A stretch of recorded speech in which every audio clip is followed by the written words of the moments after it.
Nous avions parlé donc concernant la vision. Il faut écrire ce que tu désires voir changer dans ta vie. Il faut écrire ce que tu crois que tu vivras sur cette terre avant de la quitter. Il faut écrire ce que tu veux vivre avec le Seigneur avant de quitter cette terre. Il faut écrire. Quand Habakkuk a dit, je me tenais à mon poste pour voir ce que Dieu me dirait.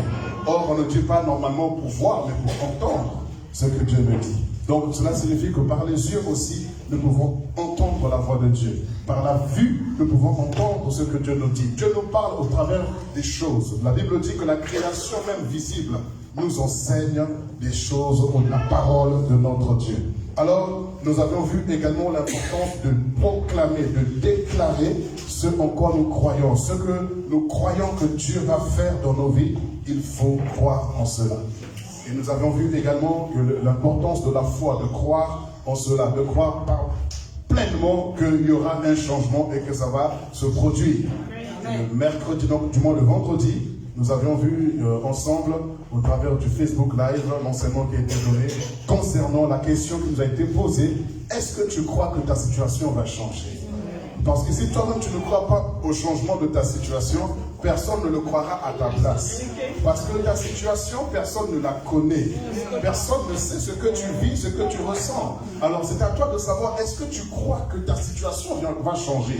Et nous avions parcouru les Écritures et nous avons vu que l'histoire de Moïse, lorsque Moïse a été envoyé par Dieu pour aller auprès du peuple d'Israël, qui était esclave en Égypte, Dieu envoie Moïse pour dire que je vais délivrer ce peuple, je vais vous affranchir, je vais vous emmener dans un pays où coule le lait et le miel, je vous bénirai, vous serez mon peuple, je serai votre Dieu. Des paroles tellement entre guillemets mielleuses pour des personnes qui ont vécu pendant 4 siècles dans l'esclavagisme. Et la Bible dit, malgré toutes les belles paroles que Moïse avait prononcées, eh bien, ils ne crurent pas en ces paroles à cause de l'angoisse, à cause de la dure servitude, à cause de l'oppression, à cause de tout ce qu'ils ont subi. Ils avaient du mal à incorporer, à intégrer ces paroles que Moïse pouvait dire. Parce que Dieu vient toujours avec des paroles contraires à notre situation. Dieu vient toujours avec des paroles vraiment plus hautes, plus élevées que notre situation, et on a du mal à croire à cela. Et nous avons parcouru la Bible. Nous avons vu également comment est-ce que Sarah a douté de la parole que l'ange avait déclarée. L'année prochaine, à la même époque, tu auras un fils. Et Sarah arrive pour dire que ça fait plus de 25 ans qu'on a galéré, on a attendu. Nous, on ne croit même plus en cela. Mais bon. Et le Seigneur a dit, y a-t-il rien qui soit étonnant de la part de Dieu? Et nous avons parcouru les Écritures également. Nous avons vu Marthe également, qui croyait au Seigneur Jésus, mais qui avait du mal à accepter que son frère allait ressusciter aujourd'hui. Crois-tu que ta situation peut-elle changer? Et Ézéchiel, devant les ossements desséchés, le Seigneur lui pose la question, fils de l'homme, ces ossements reprendront-ils vie? Et Ézéchiel était sage en disant, tu le sais Seigneur, tu le sais. Alors frères et sœurs, Dieu nous pose la question, est-ce que tu crois que ta situation va changer? Alléluia. Frères et sœurs, ici il n'est pas question d'avoir un délégué. Parce que personne ne connaît ce que tu vis, ce que tu traverses, si ce n'est toi-même.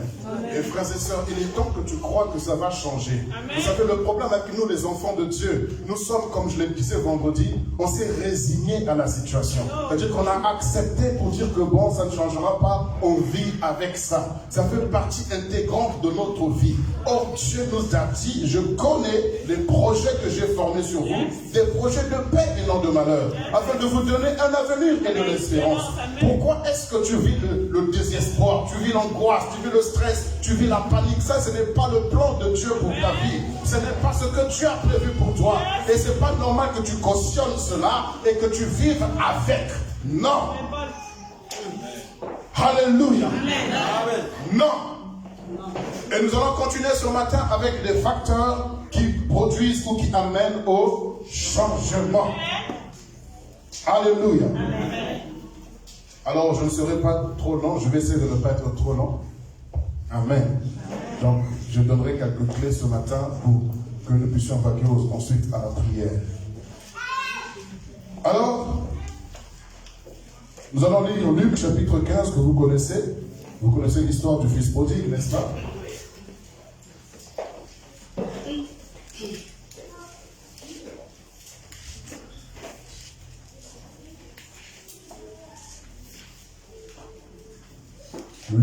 chapitre 15. On lira pas tout le chapitre parce que vous connaissez déjà l'histoire.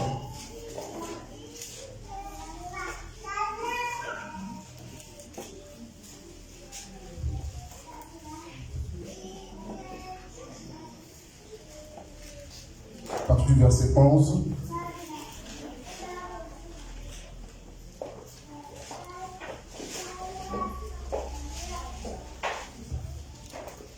Jusqu'au verset 20 déjà. Luc chapitre 15, du verset 11 au verset 20. Je dis la parole du Seigneur. Amen.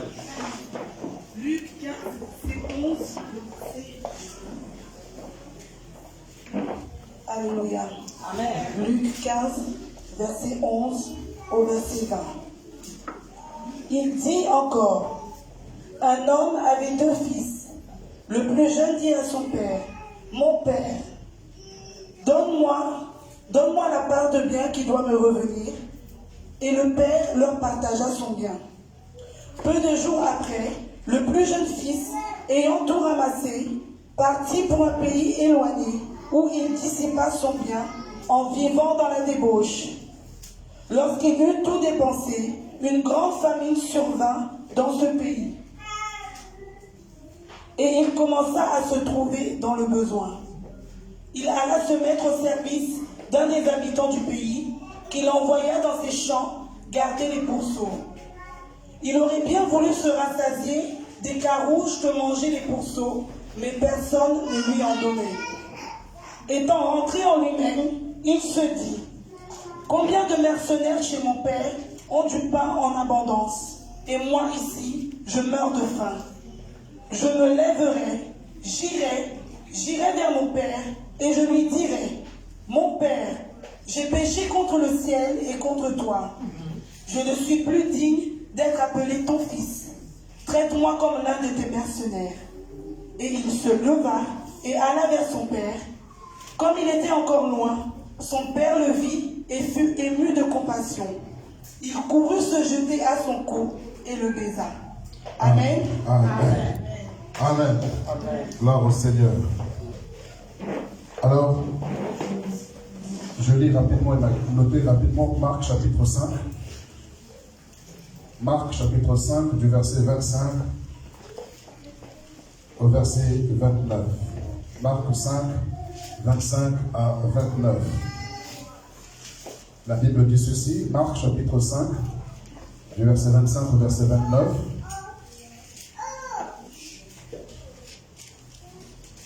Or, il y avait une femme atteinte d'une perte de sang depuis 12 ans. Elle avait beaucoup souffert entre les mains de plusieurs médecins. Elle avait dépensé tout ce qu'elle possédait sans en tirer aucun avantage. Au contraire, son état avait plutôt empiré. Ayant entendu parler de Jésus, elle vint dans la foule par derrière et toucha son vêtement. Car elle disait, si je puis seulement toucher ses vêtements, je serai guérie. Au même instant, la perte de sang s'arrêta et elle sentit dans son corps qu'elle était guérie de son mal. Amen. Amen.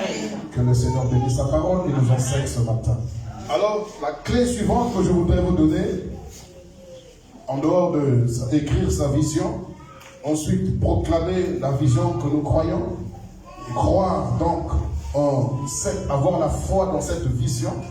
Et ce matin, nous continuons. Si le fils prodigue a vécu un changement, bien aimé, le changement ou la souffrance dans laquelle il s'est retrouvé n'était pas les conséquences d'une malédiction ou d'une possession démoniaque ou des liens de famille ou des sorciers ou quoi que ce soit, mais c'était dû à sa décision première de vouloir quitter la maison de son père pour aller à la recherche du bonheur, aller découvrir autre chose dans d'autres pays, dans d'autres nations, vivre autre chose que ce qu'il vivait chez son père. Parce que vous savez, souvent on pense que loin de son père, on va bien vivre. Loin de son papa, on sera plus heureux. Loin des parents. Parce que vous savez, aujourd'hui, la société dans laquelle nous sommes, elle est hostile à l'autorité. On ne respecte plus l'autorité, on ne veut plus l'autorité, on ne veut pas qu'on nous dise quoi faire. Nous voulons faire nous-mêmes ce que nous voulons. C'est un esprit qui est là sur la France. La France est le pays qui est en premier dans la rébellion. C'est la seule nation au monde à avoir décapité son roi. Et vous savez, donc la France est également la capitale de la francophonie. Quand on parle de la francophonie, c'est tout l'environnement où on parle le français. Et nous avons la culture française. Et c'est pour ça que vous allez voir que dans la culture où on parle le français, il y a souvent la rébellion. Il y a souvent comme une insoumission. Et même dans le domaine ecclésiastique des églises francophones, vous allez voir que souvent les fidèles ne se soumettent pas au pasteur. Tout simplement parce que la France a décapité son roi. Et ils n'ont pas la notion du roi. Ils n'ont pas la notion du respect envers le roi. Ils ne savent pas ce que c'est. Et ils ont dit liberté, égalité, fraternité. Quand il y a la fraternité, mais il n'y a pas de paternité, imaginez-vous une maison avec des frères et des sœurs. Le troisième va être le nez, le cinquième va être le nez. Tout le monde veut être la tête. Et alors à ce moment-là, il y a des bagarres parce qu'on est tous égaux. Voilà. Et c'est ce qui se passe également dans les églises, où un pour un, tout pour un, rien, allez, je me casse. Je prends mes bagages et je me casse. Et je vais commencer mon église. Oh my God. Oui, vraiment, c'est ton église, mais pas celle de Jésus. Amen. Amen. Pourquoi? Parce qu'on n'a plus cette notion. Mais c'est des anglophones. Vous allez voir que ce respect est toujours là. Ah oui. Pourquoi? Parce que la capitale de l'anglophonie, si je peux m'exprimer ainsi, c'est l'Angleterre. Jusqu'à présent, la reine est sur le trône. On respecte la reine, on valorise la reine. C'est pourquoi les églises anglophones ont le respect de l'autorité. Mais nous n'avons plus. Alors c'est pour ça, nous voyons, frères et sœurs, cet enfant se disait que, est-ce que je sais pas s'il était français, je ne sais pas. Ça, c'était pas un anglophone en tout cas. Il dit, j'irai sur l'ordre de mon père. J'irai dans un pays où je pourrais être loin des réprimandes ou des corrections de papa. Je veux être à l'aise et libre. Et le père le laisse aller, sans discuter. Il lui donne sa richesse et il s'en va. Et il doit tout dilapider. Vous savez, quand vous voulez quitter, sans avoir une vision, sans avoir un objectif, tout ce que vous aurez comme économie, ça va flamber comme le feu de paille. Mais ça ne tiendra pas. Ça va vite se dissiper parce que tu n'as aucun projet. Vous savez, souvent, nous, la peau noire, là, on confond dépenses et investissements. Nous, le noir, nous sommes les premiers à dépenser, mais les derniers à investir. C'est pourquoi vous allez voir que toutes les communautés sur la terre ont pour cible les noirs. Parce que les noirs sont des consommateurs. En tout cas, les Français ont pour cible les noirs. Parce que Gucci, Versace, Weston, c'est que ce sont les noirs qui consomment plus de ces vêtements-là. Les Pakistanais, ils savent que nous mangeons le foufou, la chikwang, les safou, le poisson salé. Ils vont acheter nos produits pour nous les revendre. Parce qu'ils savent que nous sommes des consommateurs. Mais personne n'a la notion d'investissement. C'est pour cela qu'aujourd'hui, l'Église, elle est pauvre. Parce que l'Église, celui qui a la tête, a une tête brûlée. Il n'a pas été transformé, renouvelé par l'intelligence de l'esprit. C'est-à-dire que lui qui a été appelé peut-être par Dieu, ou s'est appelé lui-même, on le sait, mais comme il n'a pas été brisé, il n'a pas été corrigé, enseigné de Dieu, il va reproduire ses ambitions. Parce que souvent on confond ambition et vision. L'ambition, c'est mes objectifs à moi que je voudrais atteindre. La vision me vient de Dieu. Et quand je confonds vision et ambition, je risque de prendre l'argent de l'Église pour accomplir mes ambitions et non plus la vision de Dieu. C'est pourquoi il y a beaucoup de pasteurs, excusez-moi de le dire, qui sont devenus des superstars avec des belles voitures, beaucoup de grandes choses, tout simplement parce qu'ils accomplissent leurs ambitions. Autrefois dans le monde, ils avaient du mal à acheter une paire de chaussures. Ils n'avaient que des babouches. Maintenant, ils voient des billets de banque dans un panier quelque part. Mais comme il n'y a pas de vision pour canaliser cet argent, ça va flamber. Oh my God. Comme le fils prodigue. Oh my God. Et il y a des pasteurs aussi qui ont la vision. Et qui travaillent selon la vision.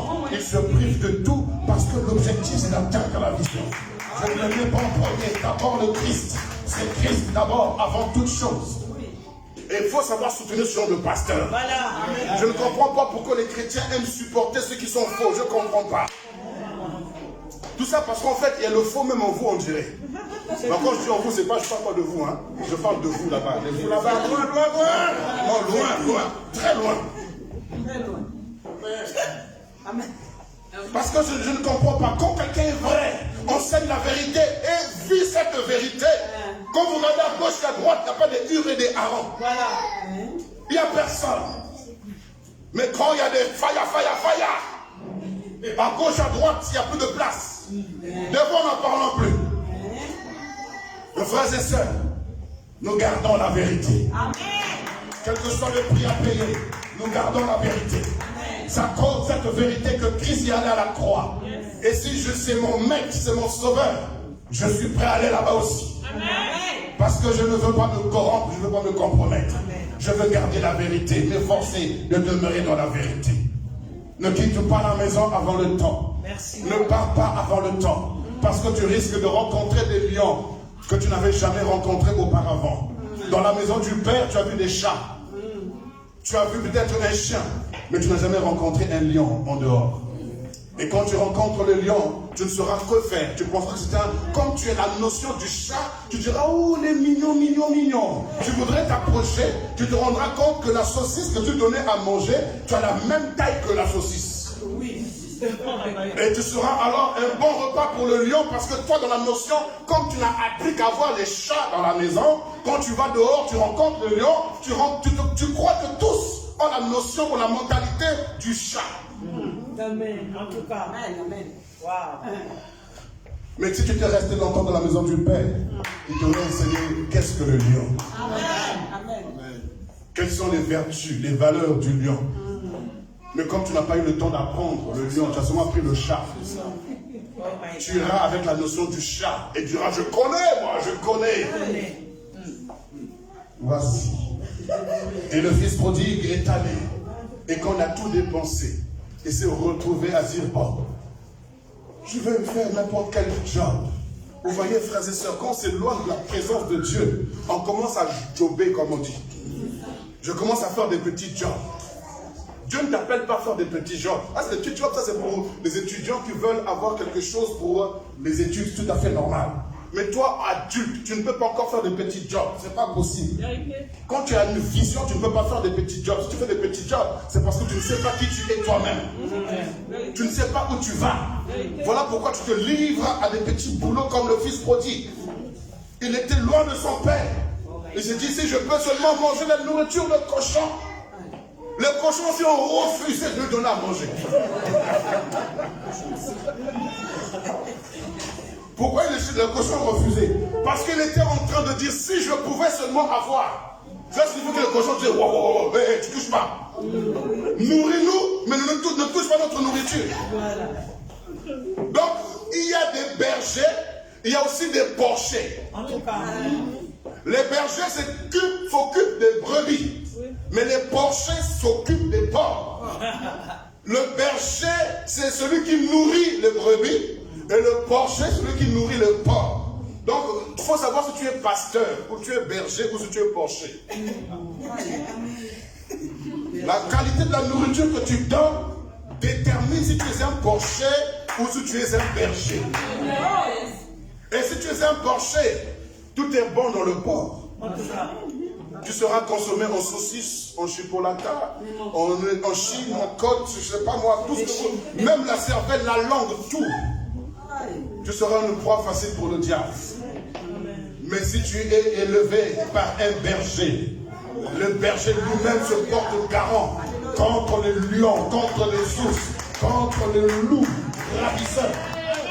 Mais le porcher te nourrit dans le but de te livrer. Oh my God. Et il est devenu porcher. Lui qui était berger dans la maison de son père, il est devenu porcher. Et négocier la nourriture des porcs. Et le changement n'est pas venu du ciel. Le changement de cet homme n'est pas venu du ciel. Le changement de cet homme n'est pas venu des porcs. Le changement de cet homme n'est pas venu de son grand frère là-bas. Le changement n'est pas venu de son environnement. Mais ce qui a déclenché le changement dans sa vie, il est rentré.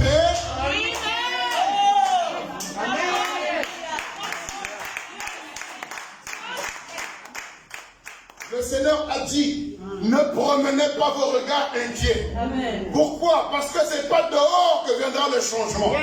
Le changement viendra d'abord de toi. C'est de toi. Il faut rentrer en toi-même. Il faut que tu rentres en toi-même. J'ai pris l'histoire de Marc 5 par rapport à la femme qui avait la perte de sang. On nous parle de 12 ans d'esclavagisme. Pendant 12 ans, entre plusieurs médecins, entre plusieurs praticiens, entre plusieurs, tout ce que vous connaissez comme médecine. On nous dit qu'elle a souffert entre les mains de plusieurs personnes.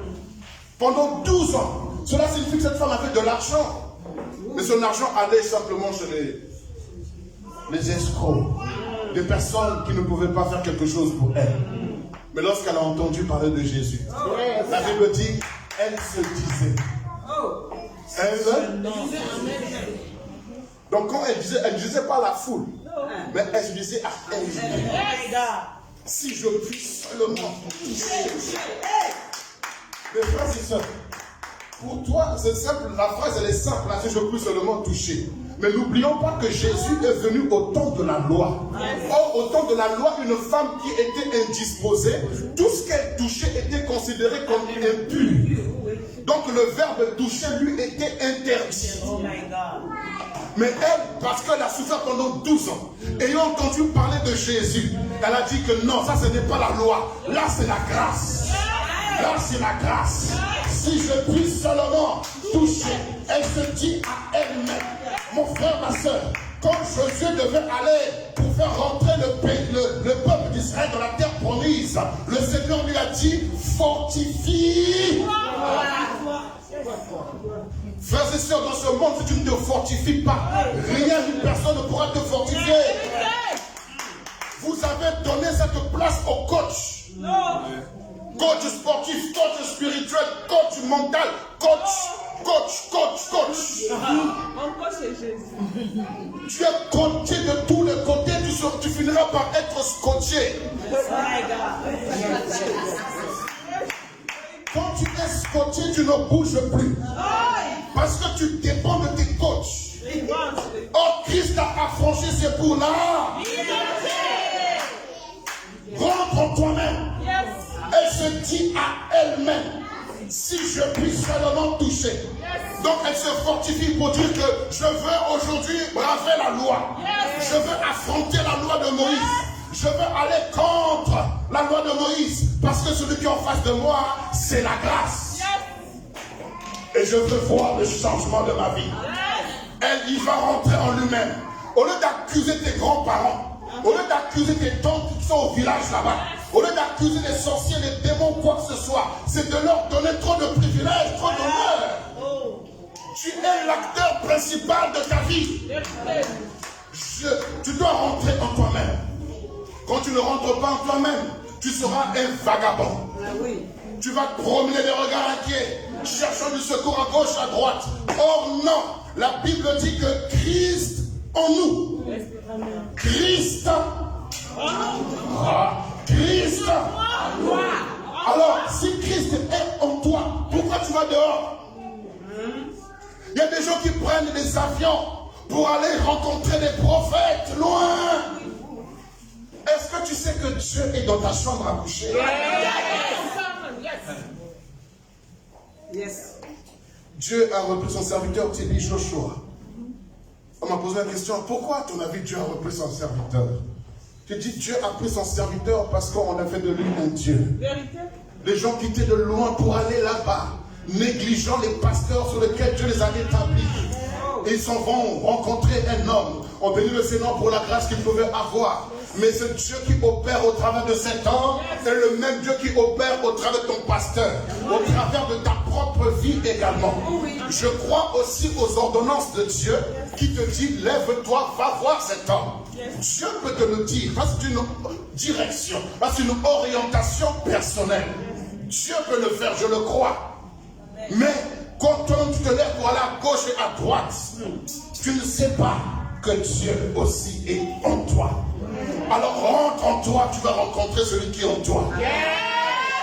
Car celui qui est en toi est plus grand que celui qui est dehors. Amen.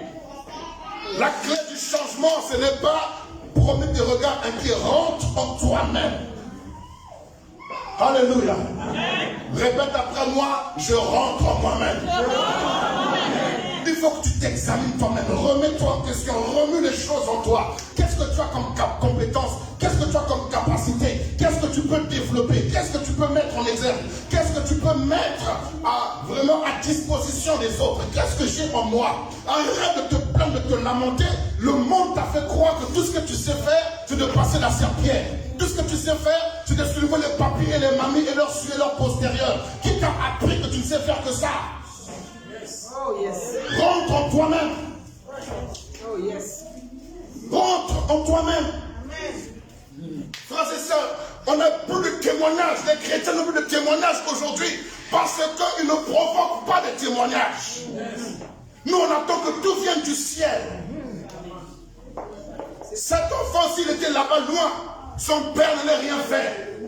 Donc lui-même n'avait pas pris la décision de rentrer en lui-même. Et quand il est rentré en lui-même, il s'est dit, combien? Il a commencé à compter le nombre de mercenaires. Quand on parle de mercenaires, ce n'est pas un vilain mot. On parle de mercenaires, on parle de serviteurs. Combien de serviteurs j'ai dans la maison de mon père? Il a commencé à compter le gardien, celui qui fait le ménage, celui qui fait la cuisine, ainsi de suite. Ils ont dit, tout cela, ils mangent à satiété, ils mangent à gogo. Mais moi qui suis le fils, Oh my God. je me retrouve à manger avec les porcs qui me refusent leur nourriture. Non, non, non, non, non, non. Je me lève. Quand tu rentres en toi-même, il y a des décisions qui sortent. Quand tu rentres en toi-même, il y a des décisions que tu vas prendre qui ne seront influencées ni par un coach, ni par un pasteur, ni par je ne sais qui. Parce que tu es rentré en toi-même. Alléluia. Regardez le psaume 121, souvent quand David dit, je lève les yeux vers les montagnes. D'où me viendra le secours? Mais attends, qui a posé la question? Et qui a donné la réponse? Cela signifie, les questions que tu te poses, c'est toi qui as la réponse. C'est pourquoi quand Ézéchiel, on lui a posé la question, a dit à Dieu, Seigneur, toi qui me poses la question, si c'est ce soir, reprendra vie. Toi qui poses la question, c'est toi qui as la réponse. Les questions que tu te poses, c'est toi qui as les réponses.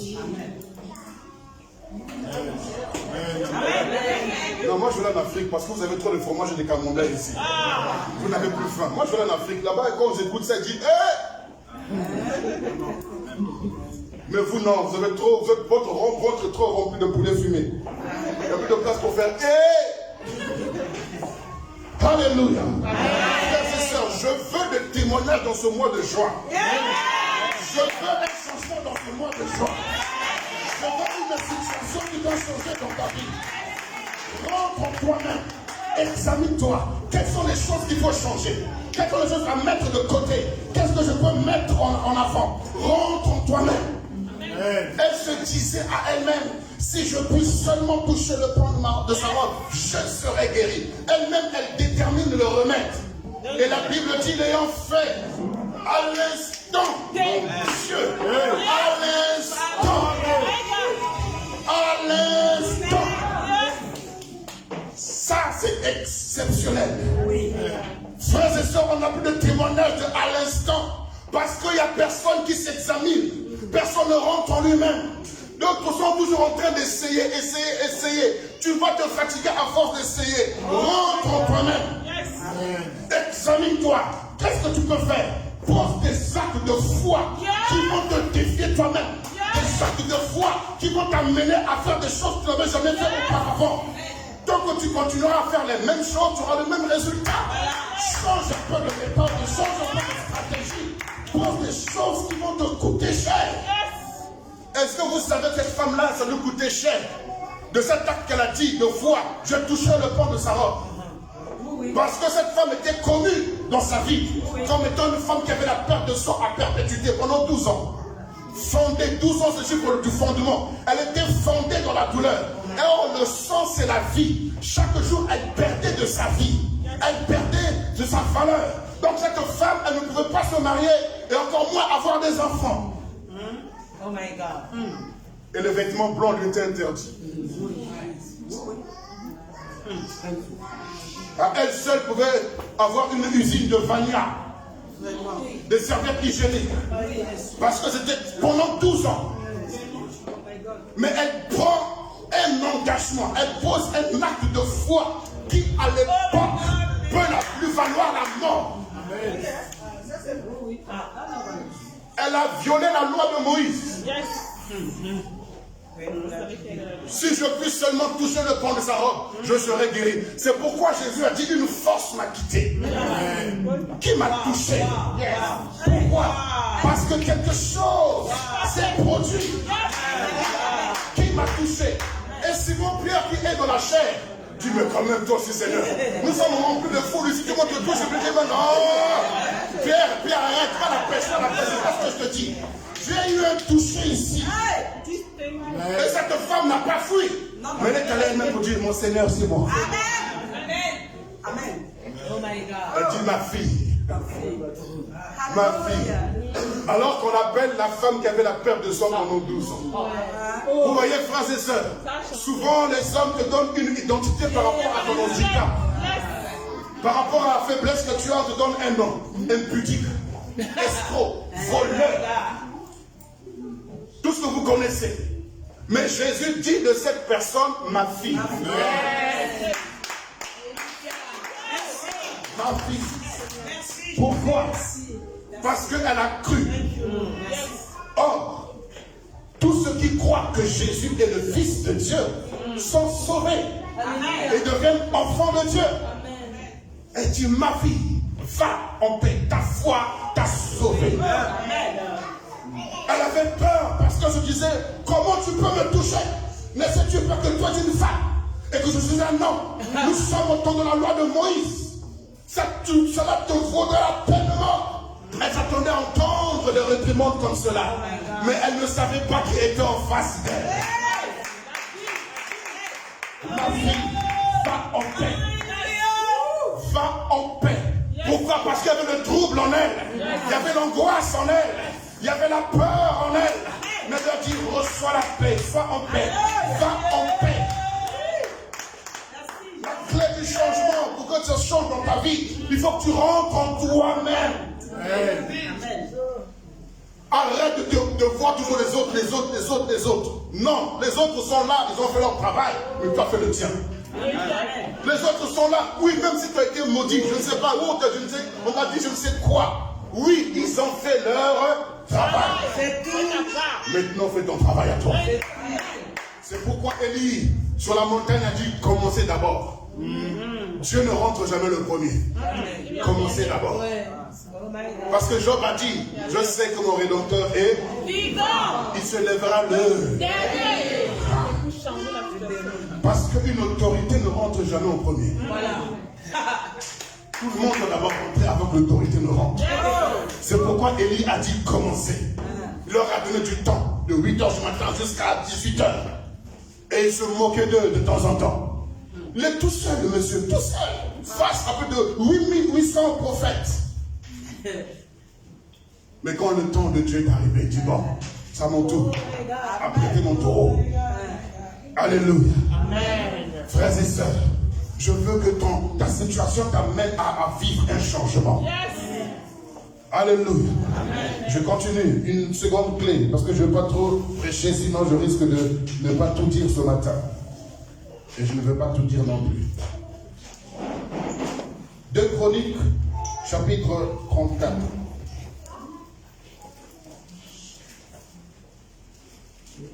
Je lirai quelques extraits. On va laisser la secrétaire se reposer un peu pour sa gorge. On ne va pas l'escanter. Où t'as supplié, on te doit se mettre à côté de toi pour te supplier.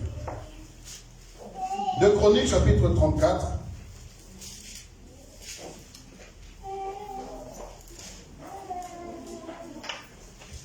Je lis à partir du verset 14. 2 Chroniques, chapitre 34, je commence à partir du verset 14.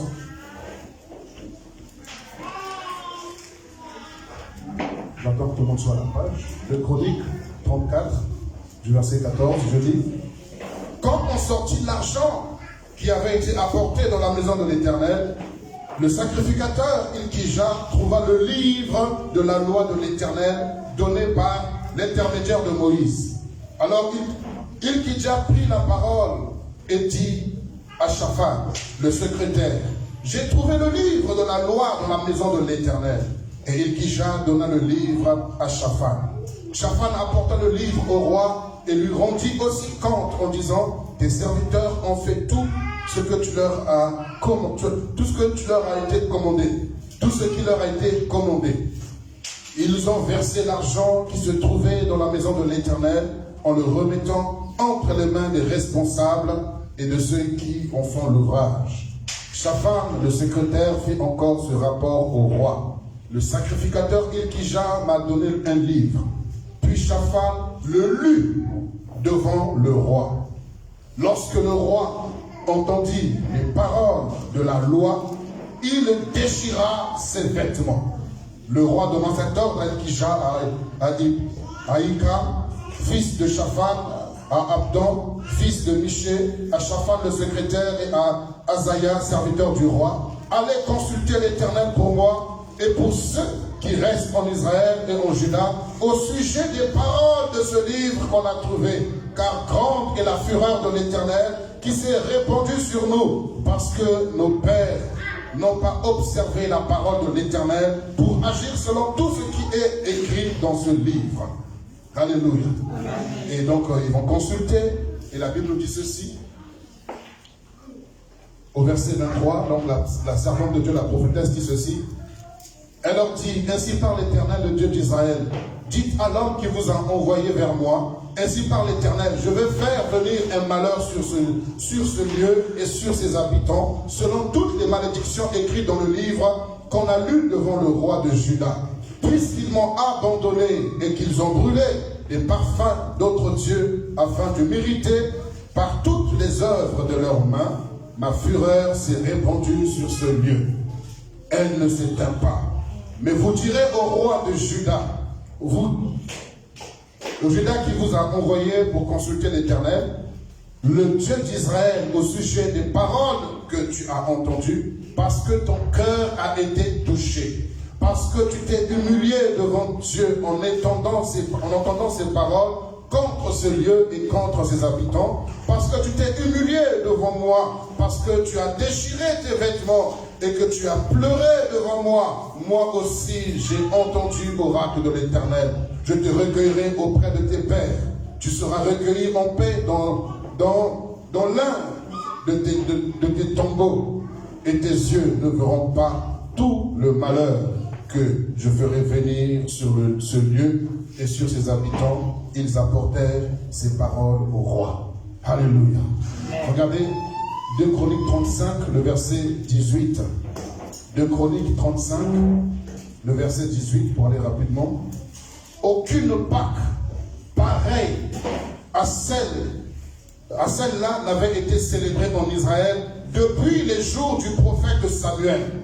Aucun des rois d'Israël n'avait célébré une Pâque pareille à celle que célébrèrent Josias, les sacrificateurs et les Lévites, avec tout Juda et ceux d'Israël qui s'y trouvaient et les habitants de Jérusalem.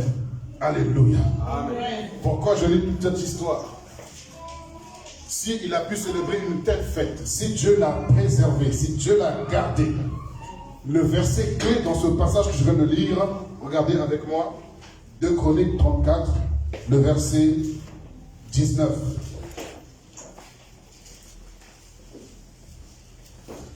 Quelqu'un peut lire rapidement 2 Chroniques 34, le verset 19 à haute voix.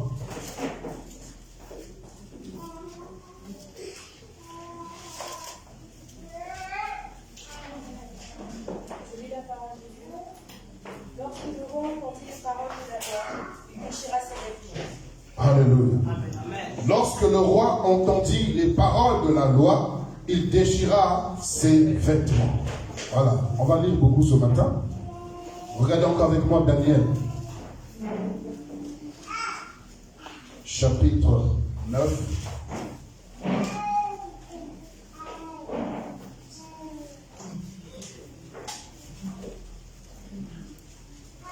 Daniel au chapitre 9.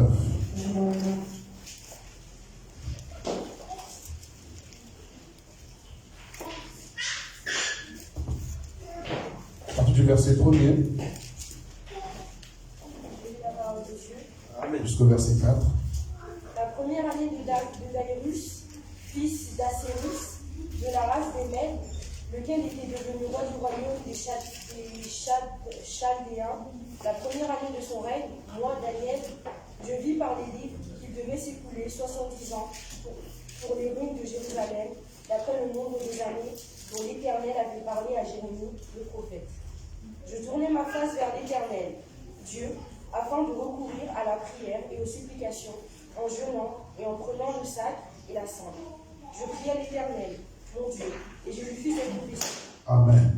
Amen. Daniel donc 9, ok.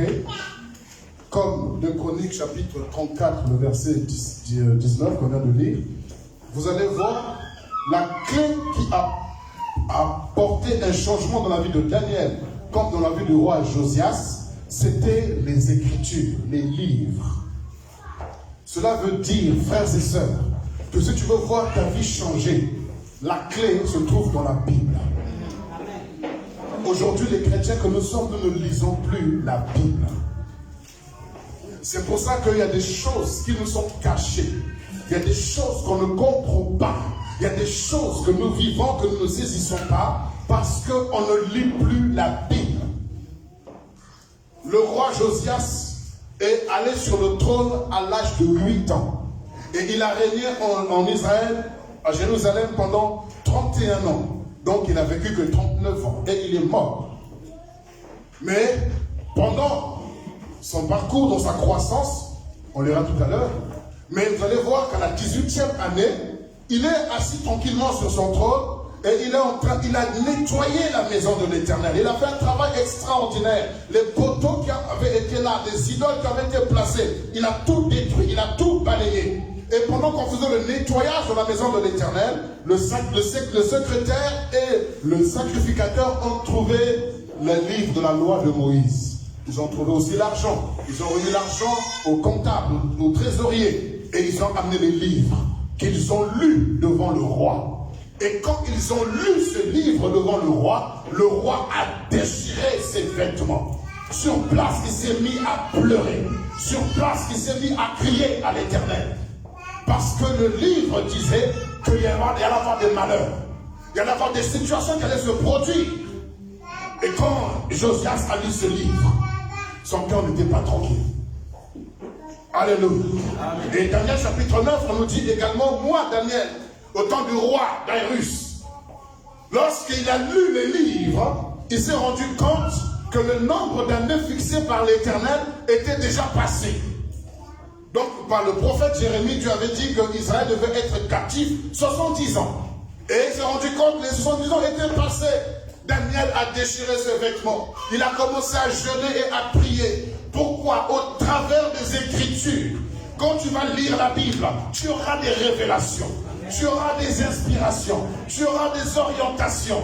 Tu auras quelque chose qui va se passer dans ta vie. Tu ne peux pas avoir un changement. Vous savez, il y a des situations dans lesquelles nous vivons. Dieu nous les place. Exprès pour que nous puissions les chercher. Amen. Parce qu'on est tellement peuple à la nuque. Quand vous lisez le prophète Joël, il dit, je vous restituerai les années que vous en dévorez les sauterelles, les chenilles, les grillons et les criquets. Il a dit, ma grande armée que j'avais envoyée contre vous. Donc il y a des armées que Dieu envoie contre nous. Amen. Dans l'objectif, non pas de nous perdre, mais que nous puissions nous tourner vers lui. Amen. Quand vous lisez les livres de Juges, vous allez voir un peu le schéma. C'est qu'il y a une situation qui est là, le peuple de Dieu. Ensuite, on dit que ce peuple a péché. Ensuite, donc Dieu envoie une armée contre son peuple. Et son peuple crie à l'Éternel. Dieu suscite un héros et Dieu délivre son peuple. C'est toujours le même schéma dans le livre des Juges. Parce que Dieu ne veut pas perdre son peuple, qu'il envoie des armées contre lui. Comme il a envoyé Satan contre Job. Pourquoi? Pourtant Job n'avait pas péché. Mais Job, Dieu voulait amener Job à une autre dimension de la révélation de la face de l'Éternel. Il a dit, touche tout ce que tu veux, mais ne touche pas à sa vie. Et donc Dieu aussi peut-être a dit quelque chose contre nous comme ça. Touche à tout, mais pas à sa vie. Pour voir si il ne te maudirait pas en face. Il y en a qui maudissent Dieu, mais en tournant le dos. Mais il y en a qui maudissent Dieu clairement face à face. Et vous avez vu que Job a tenu bon. Mais comme il n'a pas pu toucher Job, il est même passé par sa femme. Pourquoi tu restes intègre? Maudis Dieu et meurs. C'est ce que le Satan avait dit à Dieu. Pour voir s'il ne te maudirait pas en face. Donc vous voyez que le diable aussi passe par là. Pour pouvoir chercher à t'oppresser. Pourquoi tu restes intègre? Maudis Dieu et meurs. Dieu, quelle femme insensée. Pourquoi? Parce qu'elle en avait marre de voir que, certainement cette femme-là, elle aimait faire le shopping. Parce que Job, quand il avait de l'argent, il avait de toutes entreprises, elle n'avait jamais entendu parler de la femme de Job. Mais quand Job a tout perdu, c'est comme si sa vache à lait était morte. Celui qui pouvait lui donner l'argent pour aller faire le shopping, le lèche-vitrine, les poches étaient vides. Il dit, tu ne sers plus à rien, meurs seulement. Quand vous avez des femmes qui vous soutiennent même quand vous êtes au plus bas, quand vous avez des femmes comme des Marie, Madeleine qui peuvent aller même dans le tombeau, ce sont des personnes avec qui il faut s'attacher. Quand vous avez des hommes comme des gens qui peuvent rester là, au pied de la croix, en train de te voir crucifié. Tu ne fais plus de miracles, tu ne changes plus le poisson, tu ne multiplies plus le poisson ou le pain, tu ne ressuscites plus les morts. Rien ne se produit apparemment dans ton ministère. Tout le monde t'a crucifié, t'a indexé, mais il y a des gens qui sont là, gens qui restent fixés sur toi, qui croient toujours que tu es le Fils de Dieu vivant. Ils restent là. Il y a des gens comme ça qui existent. Il y a des gens comme ça aussi qui ne sont là que parce que tu as tout. Alors Dieu suscite une armée pour faire le nettoyage autour de toi.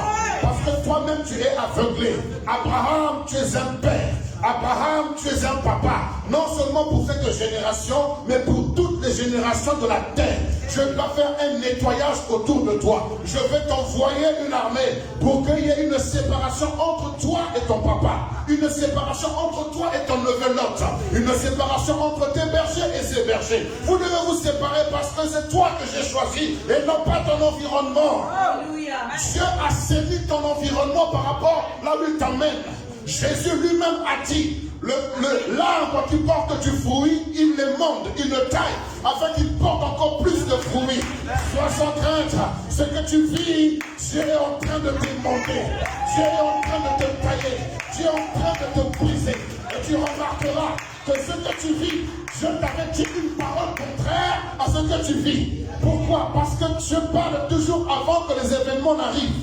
Et quand Dieu parle, il ne parle pas du malheur contre toi, mais il dit ce qu'il veut faire avec toi. Et après tu rentres comme dans un tunnel, tu rentres comme dans un trou noir. Tu sens que personne ne te comprend, personne ne peut t'écouter, personne ne peut saisir ta voix. Tu es dans un tunnel, dans une solitude la plus profonde. Oui, pourquoi? Parce que Dieu a envoyé une armée contre toi pour te nettoyer. Des personnes qui viennent pour sucer le lait, des gens qui viennent pour profiter de toi, des gens qui viennent pour te critiquer ou même qui vivent l'hypocrisie autour de toi. Et si Dieu te laisse continuer avec ces personnes, tu risques de salir ce qu'il veut faire avec toi. C'est pourquoi il nettoie ton environnement. Quand tu traverses des moments comme ça, ne sois pas triste parce que personne ne t'a appelé. Ne sois pas triste parce que personne ne t'a visité. Bénis le Seigneur parce que Dieu est avec toi. Oh, là où tu es touché, là où tu te lèves, il est avec toi. Oh, yes. Alléluia. Il y a quand vous lisez la Bible, vous allez vous rendre compte du fonctionnement de Dieu. Vous Vous allez vous rendre compte que tout ce que tu attribues aux sorciers, mais en vérité c'est l'œuvre de Dieu. Mais comme tu n'as pas lu, tu es aveuglé. Lisons la Bible, frères et sœurs. Ce roi a été épargné du malheur parce qu'il a lu. Daniel a sauvé tout un peuple parce qu'il a lu. En lisant la Bible, tu sauveras toi et ta famille. En méditant la parole de Dieu, tu sauveras. C'est ce que, comment ça s'appelle, Paul a dit à Timothée, applique-toi à l'enseignement. Tu sauveras toi-même et ceux qui t'écoutent. Garde le bon dépôt. Frères et sœurs, regardez ma Bible depuis 1992. 1992, l'année prochaine, ça fera 30 ans que j'ai ma Bible. Je l'ai mis de toutes les couleurs. Les feuilles sont en train de partir. Mais c'est le livre qui a une histoire avec moi. J'ai plusieurs Bibles. Mais cette Bible-là, je ne m'en sépare pas. Parce que c'est au travers d'elle que j'ai reçu beaucoup de choses. Je ne suis pas sentimentaliste ou je ne sais comment. Mais c'est simplement, il y a des symboles comme ça qu'il faut garder. Je la mettrai toujours dans ma bibliothèque. Parce qu'il y a une histoire. Amen. Montrez-moi votre Bible. Je vous dirai qui vous êtes. Chaque année, vous changez de Bible. C'est pas normal. Quand vous perdez votre portable, vous avez dans tous les états. Si je perds cette Bible-là, je vais jeûner, prier, dire Seigneur, la personne qui a ramassé la Bible qui vient. Parce qu'il y a une histoire, il y a le feu ici, il y a le feu. Amen. Alléluia. Ça, c'est ma Bible. Oh, yes. J'ai des Bibles, mais celle-là, c'est ma Bible. Yes. Elle m'a été offerte en 92. Et ça, elle est là, elle est là. Montrez-moi vos Bibles. Mais montrez-moi vos Bibles. Je vous pose la deuxième question. Première question, ça fait combien de temps que tu as cette Bible? 2 jours. Non, ne prends pas la Bible du témoin de Jéhovah, parce qu'on est venu te remettre là dans ta maison. Là, c'est pas ta Bible. Il faut l'acheter. Va t'acheter une Bible. Amen. Montre-moi ta Bible. Ne me montre pas ton portable ou ta tablette. Ce n'est pas ta Bible, c'est ta tablette. Non, non, ne commencez pas à bavarder entre vous. Pour chercher à vous justifier. Regardez-moi ici, c'est moi qui vous pose la question. Ne vous faufilez pas. Je suis sérieux ce matin, frères et sœurs. Vous allez vous rendre compte qu'on ne peut pas être chrétien et ne pas avoir le langage du royaume. C'est la constitution du royaume. Dieu ne peut rien faire en dehors de sa parole. Il est lié par sa parole. Donc quand vous lisez, vous priez sur la base de la parole, vous ne pouvez pas échouer. C'est pour ça qu'à cause de l'ignorance, à cause de lacune de la parole, vous inventez des démons qui n'existent pas. Pour vous défaire de vos valeurs ou de vos responsabilités. Quelqu'un qui a l'autorité ne parle pas beaucoup. Tu bavardes beaucoup parce que tu ne connais rien. Quand vous êtes devant le juge, là on parle en termes d'articles. Selon l'article, alinéa, mais toi, tu viens devant le Seigneur.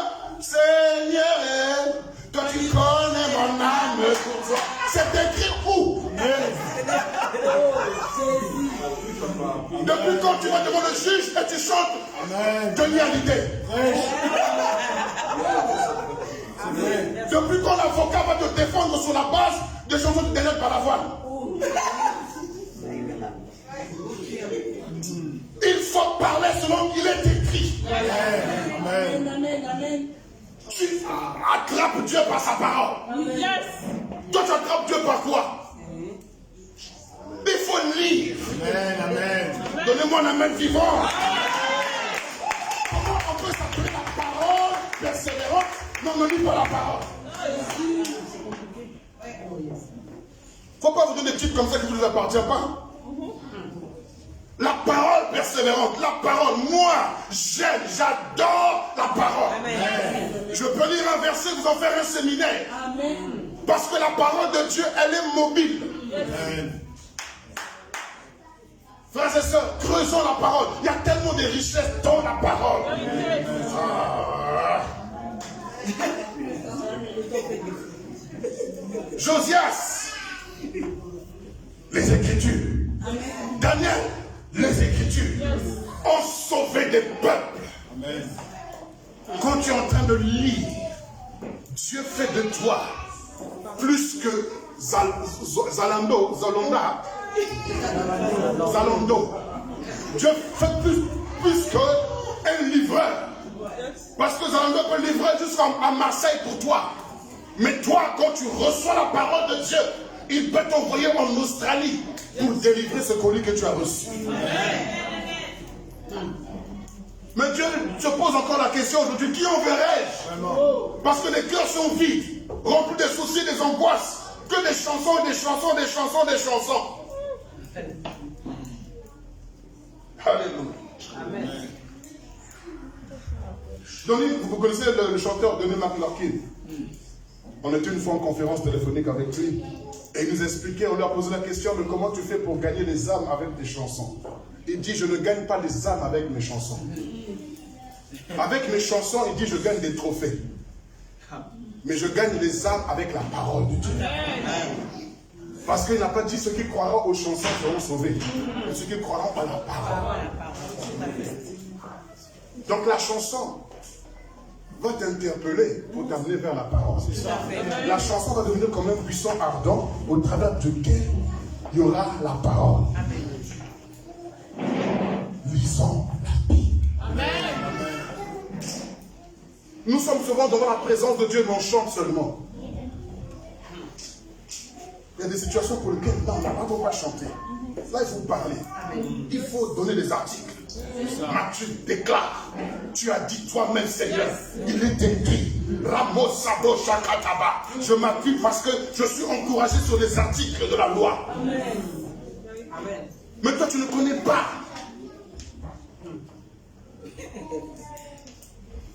Lisons la Bible. Je vous pose encore une question. Alors, quand remonte la dernière fois que tu as lu la Bible en dehors de ce matin quand je te donne le verset biblique?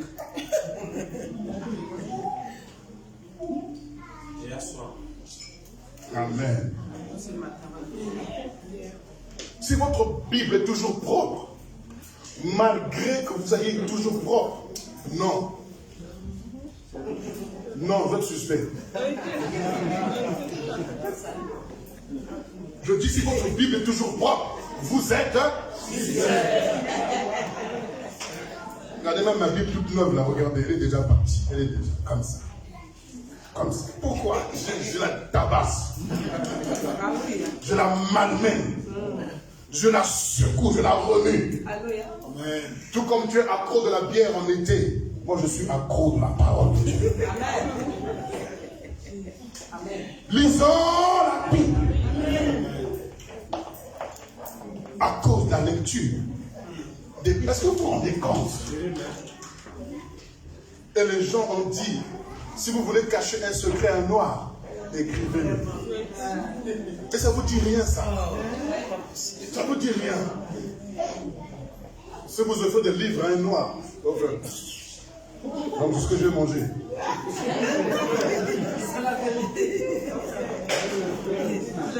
Les fleurs ne parlent même pas. Alléluia. Mais ne nous distraitez pas. Revenez à la parole. Ne parlez pas de d'autres choses. Parlons. Lisez la Bible. Amen. Lisez la Bible. On ne doit pas toujours être derrière vous quand même. Non, si vous voulez savoir prier, vous voulez savoir chanter, lisez la Bible. Vous voulez savoir prêcher, lisez la Bible. Comprenez, ne comprenez pas, lisez la Bible. Dieu t'enverra un Philippe pour te poser la question, est-ce que tu comprends ce que tu lis? Mais toi, lis seulement. L'Éthiopien lisait seulement à haute voix. Il lisait seulement. Est-ce que tu comprends ce que tu dis? Je ne comprends pas, mais je lis. Et ton cœur, Dieu voit ton cœur. Et tu seras surpris de voir que je change le message et je donne le verset que tu as lu, que tu n'as pas compris. Et tu es éclairé, tu pleures. Je suis un Philippe que Dieu envoie pour toi. Amen. Oui. Je continue rapidement, hein. J'ai plus beaucoup de temps. Daniel, toujours chapitre 9. Ah, ma Bible chérie. Daniel, chapitre 9.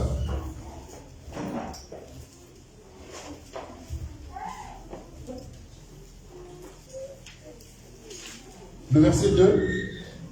Enlève le masque, on peut se dire pour entendre ta voix. Merci. La première année de son règne, moi, Daniel, je vis par les livres qu'il devait s'écouler 70 ans pour les ruines de Jérusalem, d'après le nombre des années dont l'Éternel avait parlé à Jérémie, le prophète.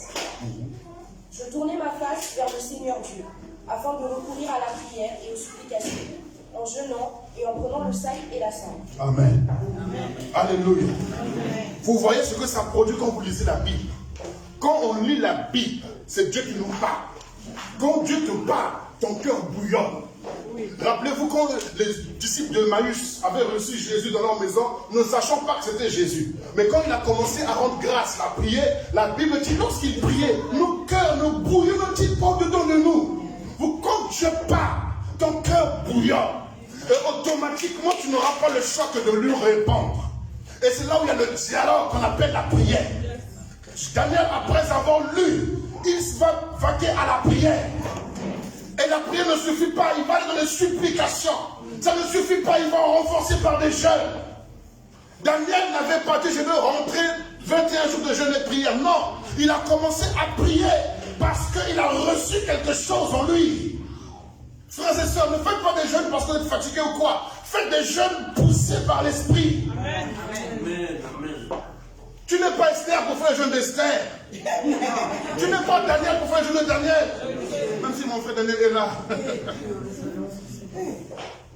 Tu n'es pas Moïse pour faire le jeûne de Moïse.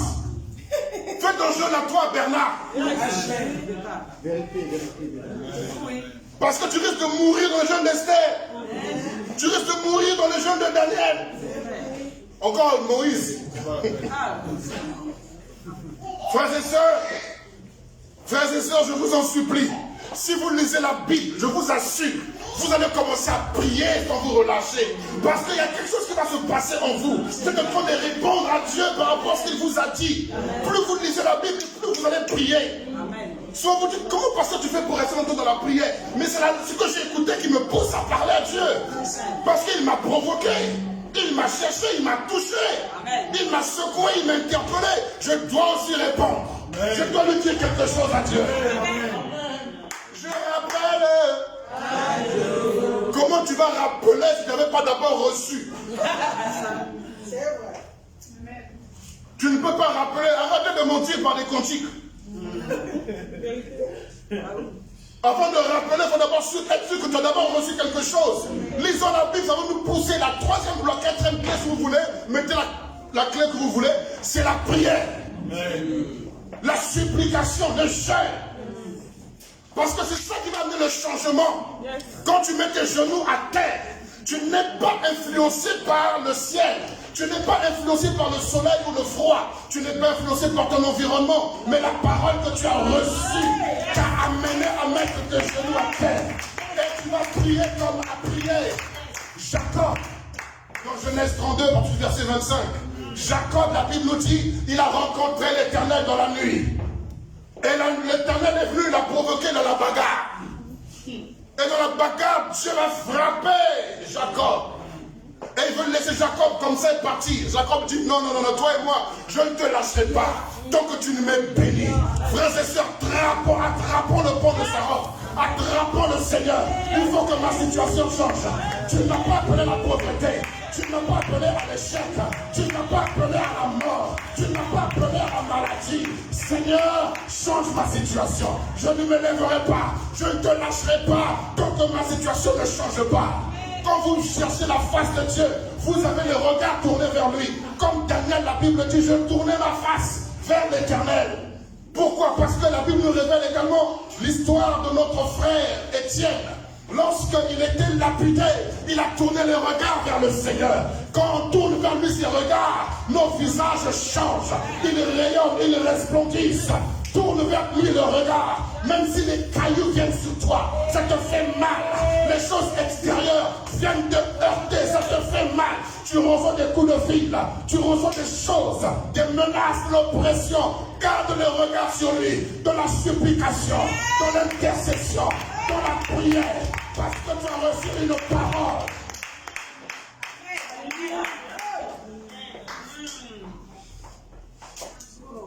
C'est ça qui va nous amener au changement, frères et sœurs. On ne vit pas le changement parce qu'on n'a plus le regard vers le Seigneur. On ne lit plus la Bible. On est là seulement en train de raisonner, de bouler, comme on dit à qui. Tu ne fais que raisonner. Et tu vas faire des crises d'AVC.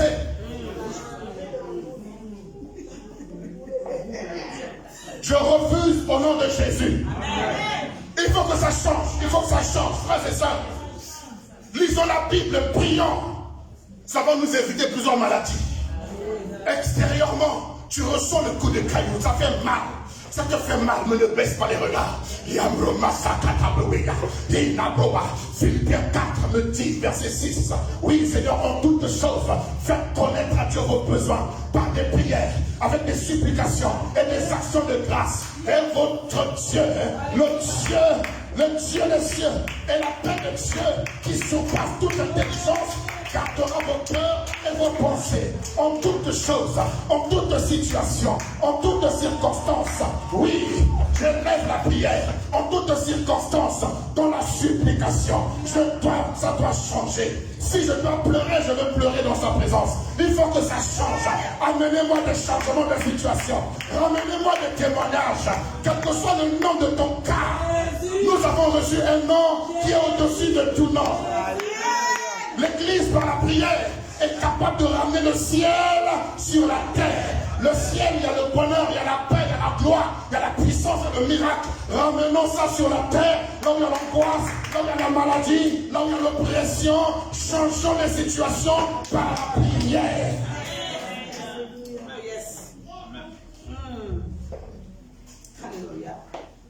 Le peuple français est devenu philosophe raisonneur. Le raisonnement ne changera rien. Ce que tu vis là est surnaturel. Rentre dans le surnaturel. Par le voyage des genoux. Jusqu'à ce que ça change.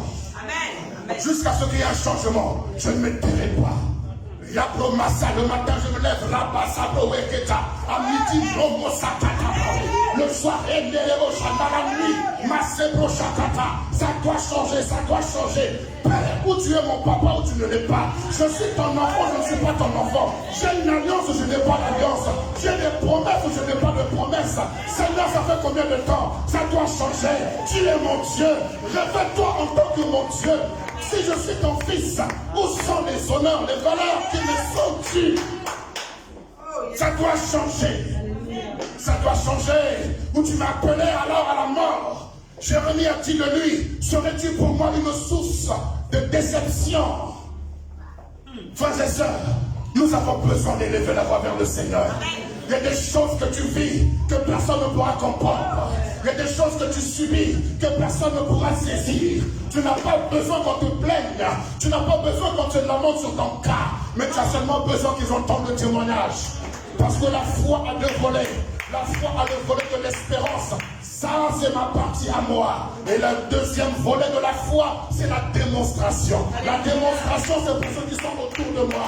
Mais moi, dans mon espérance, je gémis, je supplie, j'intercède, je jeûne, jusqu'à ce que l'espérance devienne visible. Amen.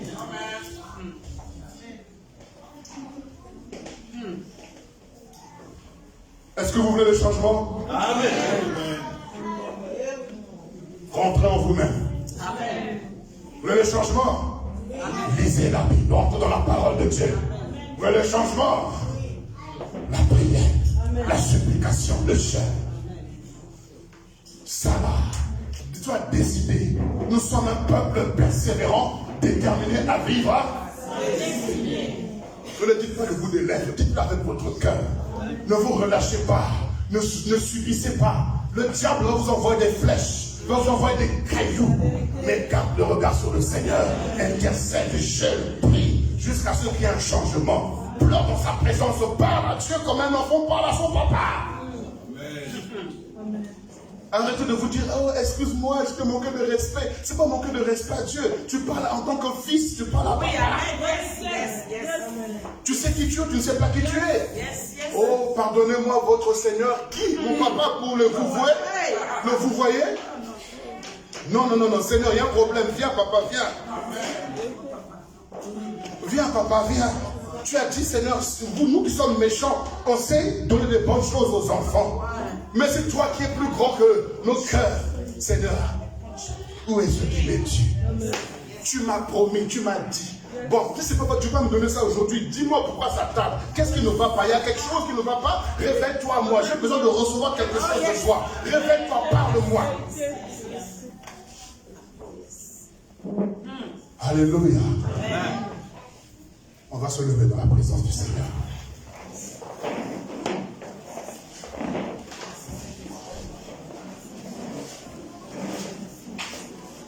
J'aimerais que l'Église ce matin, si la parole est arrivée à tes oreilles, si elle est parvenue à ton cœur, réponds ce matin à la voix du Seigneur. Parle à l'Éternel ton Dieu ce matin. Les facteurs du changement, nous avons vu ce matin, rentre en toi-même. Nous avons vu ce matin, rentre dans les Écritures. Et nous avons vu ce matin, extériorise tout ça par la prière. Je ne te donnerai pas un sujet de prière ce matin, mais je veux que tu ouvres ton cœur et que tu parles à ton Dieu, que tu regardes à ton Dieu.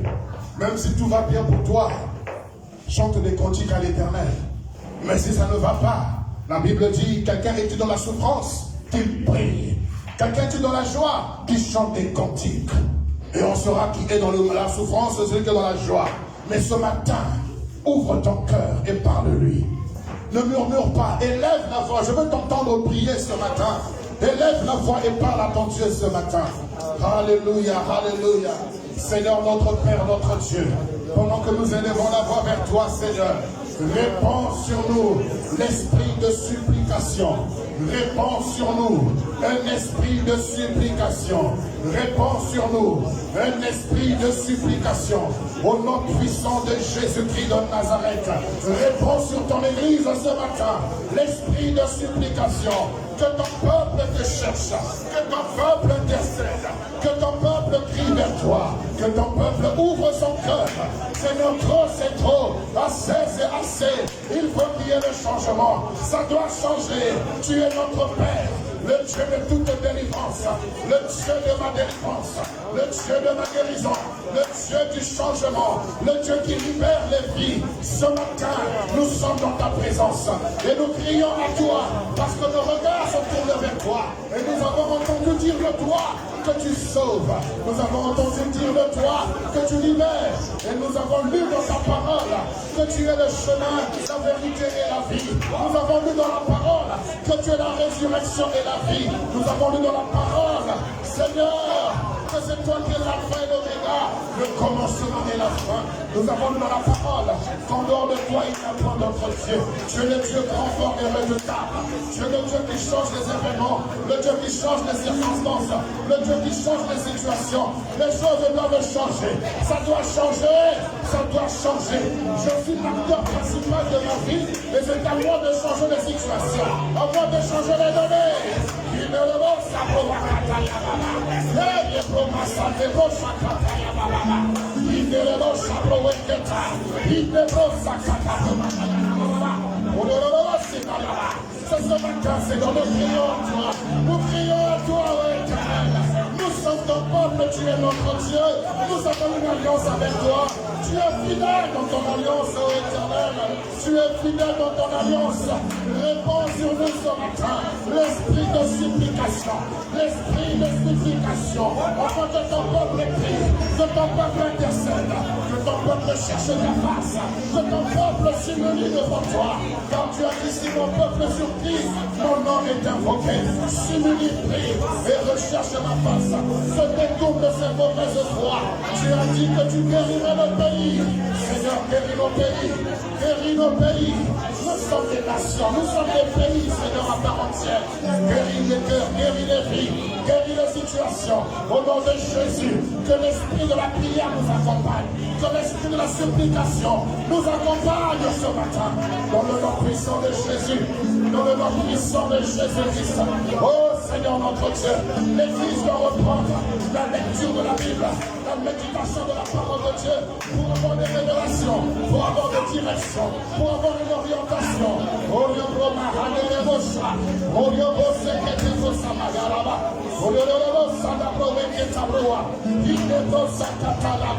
Seigneur, tu es Dieu, tu es le Dieu tout-puissant, tu es le Dieu véritable, tu es le Dieu profond, tu es le Dieu qui ne change pas, tu es le Dieu qui n'abandonne pas, nous ne te lâcherons pas. Tu as changé la vie de Jacob en Israël, tu changeras aussi nos vies, tu changeras aussi nos vies, Seigneur. Tu as changé celle de Simon en Pierre, tu changes nos situations, tu changes nos situations. Nous nous levons ce matin comme un seul homme pour nous approcher de toi, pour nous approcher de toi. Quand le Seigneur, le Fils prodigue, a quitté son lieu pour se rendre au ciel, vers le Père, nous crions à toi, Seigneur. Nous crions à toi, notre Dieu.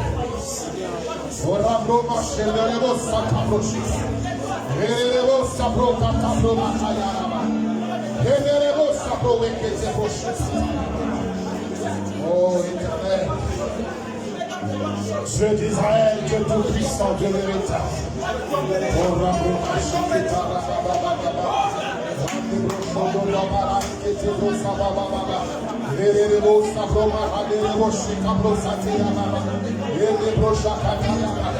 Oui, Seigneur, notre Père, notre Dieu. Éternel, écoute les cris de nos cœurs ce matin.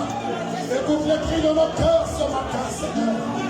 Les cœurs qui te cherchent, les cœurs qui te cherchent, Dieu, les cœurs qui ont soif de toi. Il faut que ça change. C'est le mois du changement, le mois du changement. Telle une femme dans la maison, dans l'hôpital, à la maternité.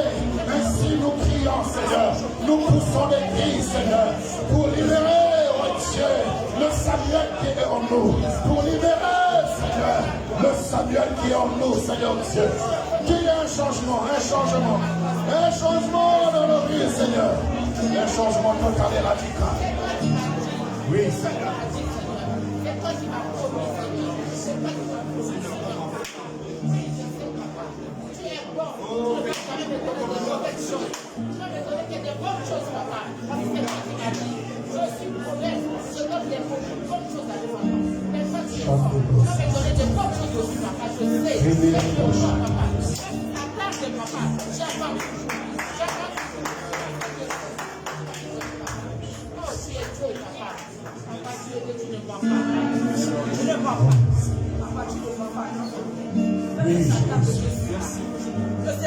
Oui, Seigneur. Merci.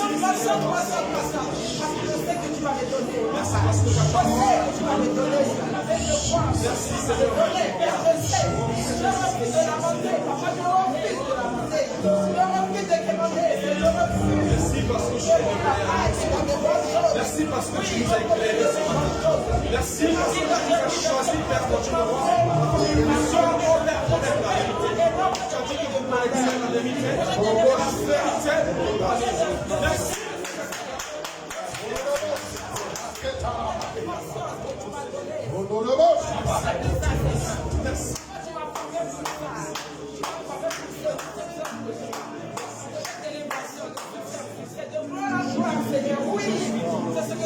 Je prie ton nom. Je prie ton nom. Je prie à toi. Je prie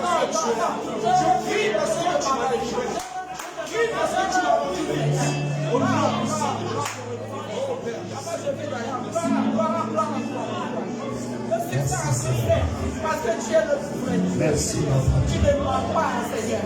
Saint-Esprit, Merci à toi, Seigneur. touche Je les peux te cœurs. conseiller. Esprit de Dieu, Je sais que j'ai touche nos vies ce matin. tu as vu, Seigneur. Relève les intercesseurs ce matin.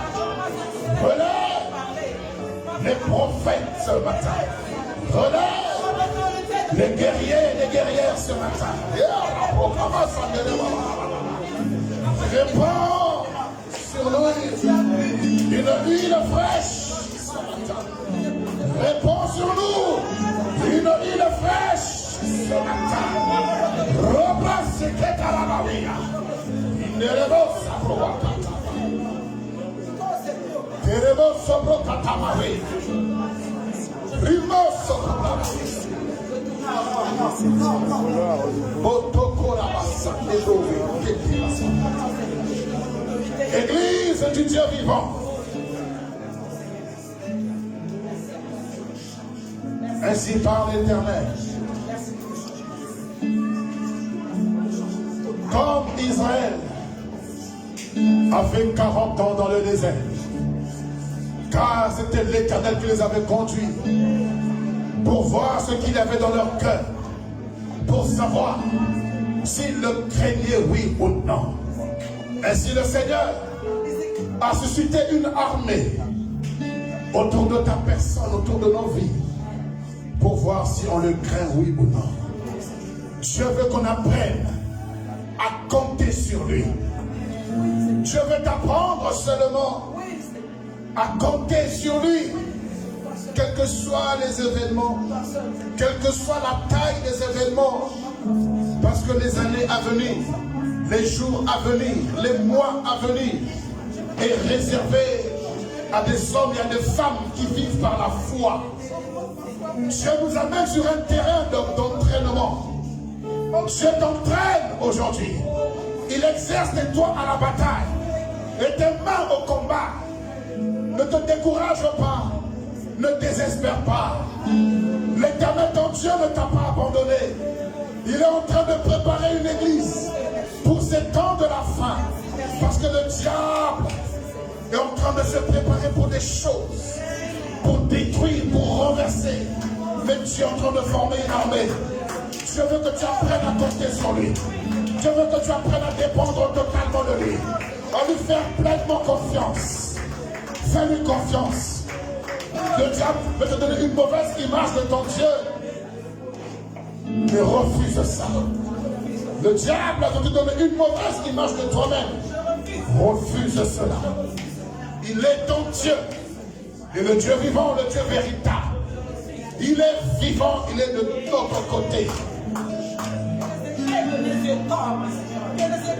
Seigneur.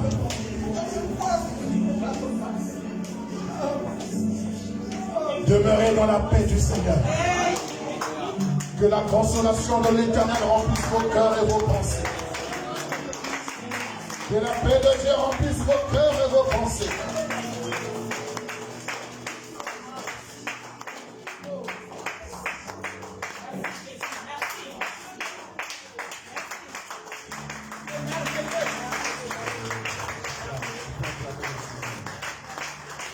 Alléluia.